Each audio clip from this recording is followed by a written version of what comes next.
সুবহান আল্লাহ। আল্লাহ আমরা তোমার শুকরিয়া কিভাবে আদায় করবো আল্লাহ? আমি এই আল্লাহ রব্বিকুমা তুকাদ্দিবান, তোমার কোন প্রশংসা না করে আমরা পারি না আল্লাহ। আল্লাহ আজকে দীর্ঘ 29 বছর পরে আল্লাহ তুমি যে তোমার যে সাহায্য আমরা পাইছি আল্লাহ, আল্লাহ আমরা শুকরিয়া আদায় করার কোনো রাস্তা নাই আল্লাহ। আল্লাহ আমাদের প্রত্যেকের মনের কথা আল্লাহ তুমি শুনছো আল্লাহ। এই আজানের সময় আল্লাহ আসরের আজান পড়ছে আল্লাহ।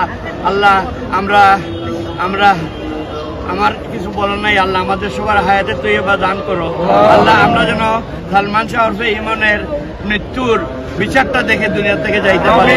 আমাদের সবার সুস্থতা দান করিও আল্লাহ। আল্লাহ যারা যারা খুন করছে আল্লাহ, তাদেরকে উপযুক্ত শাস্তি দেওয়ার ব্যবস্থা করিও। সুবহান রাব্বিকা রাব্বিল ইজ্জতি আম্মা ইয়াসিফুন ওয়া সালামুন আলাল মুরসালিন আলহামদুলিল্লাহি রাব্বিল আলামিন।